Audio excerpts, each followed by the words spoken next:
It's Sandra. Welcome to another episode of Asexualise, my asexual life. This is basically for education about asexuality and all things asexual. I share my asexual life journey in order to help you in yours. So subscribe and hit the bell icon right now so you never miss an episode. So today I'm discussing how to decrease your anxiety and worry less.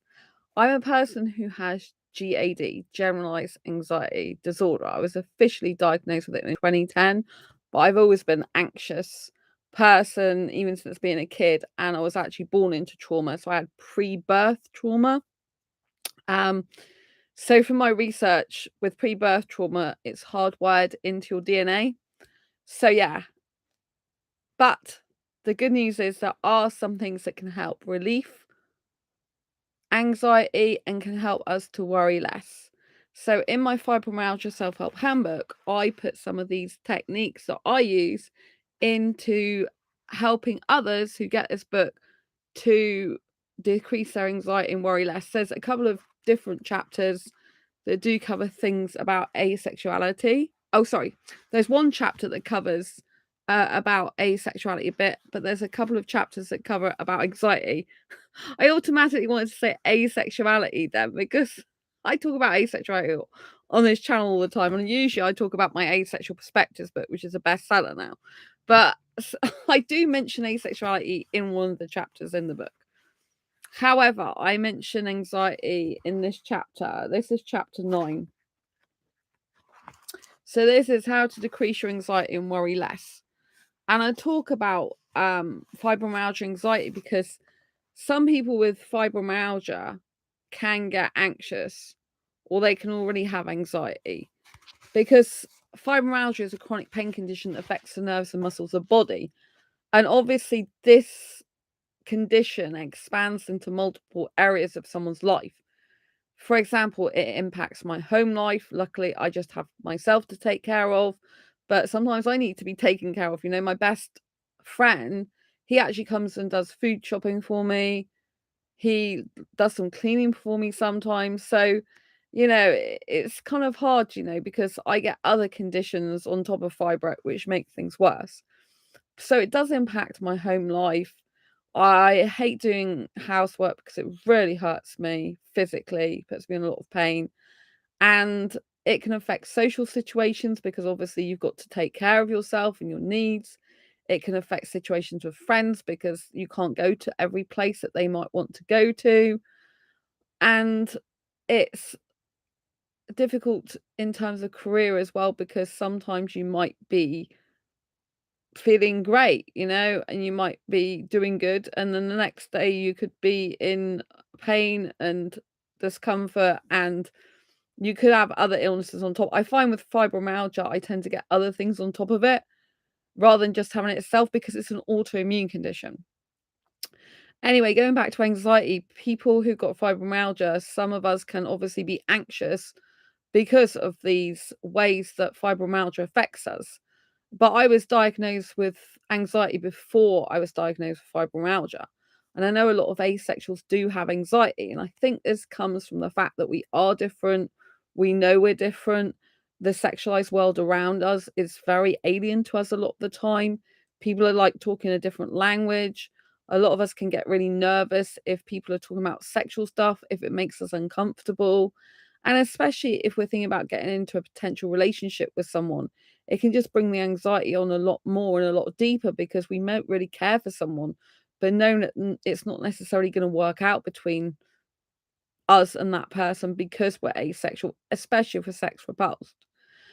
Now, anxiety in general does make the body in a lot more pain. So the more anxiety you have, the more stress you have, the more worry you have, it usually manifests itself in physical symptoms.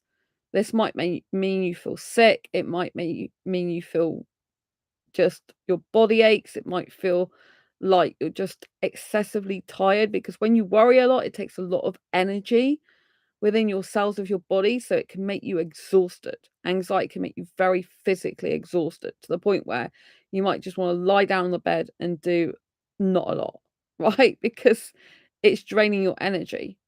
And so what are some of the ways that we can decrease this anxiety?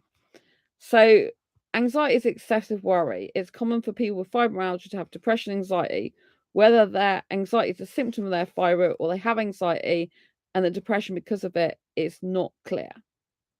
So I was diagnosed with GAD, generalized anxiety disorder, some time ago, right? So 2010 actually. So I've talked about pain in this book, and we'll experience more of it if we think about the pain. So one of the things that's not good to do when you've got a pain condition is focus on pain. Similarly, when you're worrying about something, the more you focus on that worry, the more it actually gets bigger and becomes a bigger worry, because it kind of takes over your brain and your life. And, if you've got an actual anxiety condition like I have, it's excessive worrying all the time, basically. And it's like hard to get something out of your head. It's like a broken record. It like goes round and round and round and round and round.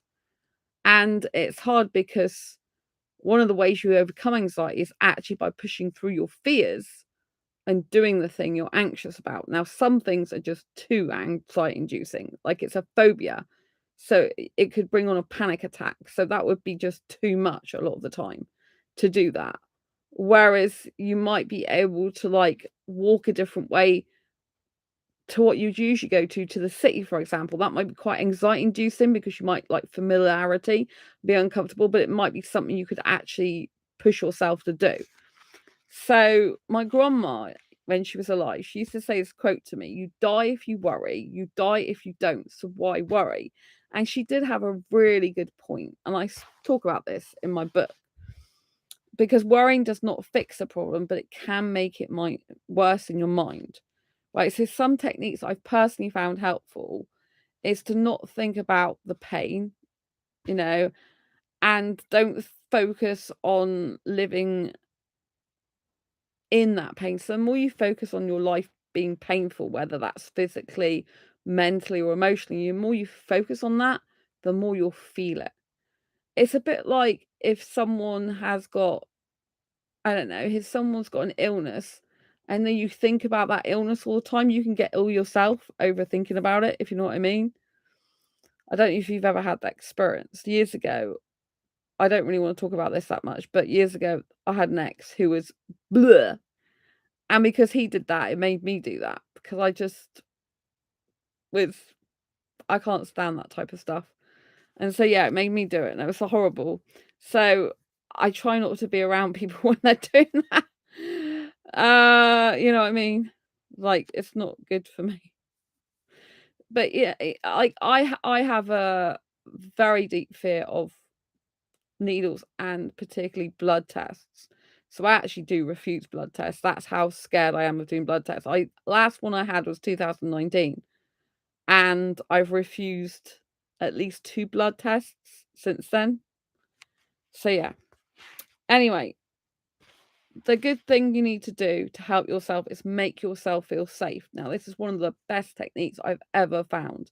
When I was at my old place, which I talk about in this book, I actually put affirmation on my door before I went out that said, "You're safe," basically. "I am safe," I think it said. So yeah, I feel safe. So it's good to put it into a morning affirmation saying, "I feel safe," and read it out aloud every day. Now, if I'm going to a nightclub and walking back on my own, I have to, because I have doubts and worries creeping my head, about things not going well. But as soon as I do that, I deflect my brain to, "I'm okay, I'm safe. Exeter's a safe city. Everyone's out enjoying themselves. It's good," because I have to put the positive words into my head. Because what we focus on expands. Now, if I start putting negativity in my head, I will more likely have those negative things come my way. And I don't want that. So I switch my brain on purpose to do whatever it takes to get my mind off that thing and just switch it to saying, "I'm safe, I'm okay, I'm safe, I'm all right, I'm okay." And I'm constantly talking to myself. One of the best things I found is to be a coach to yourself, whatever situation it is, to help decrease your anxiety or worry less. Use the like adult coach in you to coach you in situations which you find really difficult when you're on your own, because you've got no one else telling you what to do. You've got no one else pushing you to do something. And sometimes you just need to push yourself. So for example, when I went to Disneyland Paris, I was in a hotel the night before. And when I was packing to actually go to Eurostar on the next morning, the morning that I needed to leave, it was horrendous because I was struggling. I had so much to pack back in the case because I've got special health needs and, I have to use certain creams for my body and all sorts. So I unpacked quite a bit. I've been out the night before. Uh, when I first got there, I'd been out the night before the day that I had to leave. And I was just panicking so much and I was nearly freezing, fight, flight, or freeze. I was nearly in freeze mode. And all I had to do is like take myself out of myself and say to myself, like, all I want you to do, Sandra, now is the next thing. Just can you pack this one thing for me? And then I'll be like, can you pack this next one thing for me? Can you pack this next one for me? Can you just do this for me? Can you just do that? And I have to talk to myself like that because my anxiety is through the roof. I'm like panicking, thinking I've not got long till I have to be at the Eurostar. I have to be boarded. I have to show my passport, go through customs, and I haven't even got a taxi yet, and I'm so panicking. And I couldn't even get a taxi in the end. The hotel couldn't get it, so it was really a nightmare. Luckily, I got one when I was walking to the Eurostar, but it was a nightmare because I didn't want to miss it. I didn't want to miss my boarding time because you're supposed to be there like an hour before boarding, which I wasn't. I was a bit later than that, but it's just crazy. And I was so stressed. And all I kept saying to myself is, like, just do this one thing for me. Because when you're on your own like that, in a situation where you're going to freeze, you've only got yourself to get yourself out of that situation. So it's really important that you use positive self talk and that you do actually say, come on, just do this one thing for me. And I'll be saying, don't tell me to come on. I'm panicking. Can't you see? And then I'm saying to myself, okay, I understand you. I'm sorry this is happening to you, but I really need you now to just put this item in the case because this is going to help us. Like, come on, just like do the one item in the case, please. And then the next item. And so I get angry with myself because I'm like telling myself off, I'm like coaching myself, but I'm like being a parent to myself saying, come on. And I'm trying to talk to myself nicely because if you talk to yourself not nicely, then that does make me more worried and anxious because you're putting negative self-talk out there. And we get a lot of negative self-talk and criticism from everyone else in the world without doing that to ourselves. So we do need to make sure that we're using positive self-talk. And, it's very, very important to use positive self-talk. So some of the other things in this book, I've said about like making yourself feel safe and saying things like, I'm safe, I'm happy, life is good. So this is like good when I say this, particularly in the morning, or when I share it throughout the day, or say anything like this. Life is good, I'm feeling amazing. When we have anxiety, it even manifests itself in nightmares and bad dreams and stuff. So it's better if we can go to bed and sleep thinking, I feel great, life is good. And we focus on everything we're grateful for and what's going right in our life, practicing gratitude. Every morning, wake up feeling happy and thankful to be alive. Think how lucky you are to be alive when some people have taken their last breath. Before going to sleep, write down 5 things you're grateful for, proud of, or that make you happy. By being thankful and grateful, you're switching your mind from a worried focus on negative issues to focusing on the positive. And celebrate successes, however big or small. This could be anything from taking the rubbish out, getting up and getting dressed, to winning an award or flying around the world. At the end of the day, write down 5 of these successes and create a success jar that you fill up with pieces of paper with your successes written on them. So at the end of the year, you can empty that jar and celebrate just how sexful? I said sexful. That's disgusting. How successful you have been. It's probably because I've been talking to sexual guys on Facebook dating tonight that I ended up saying sexful instead of successful. Successful, right?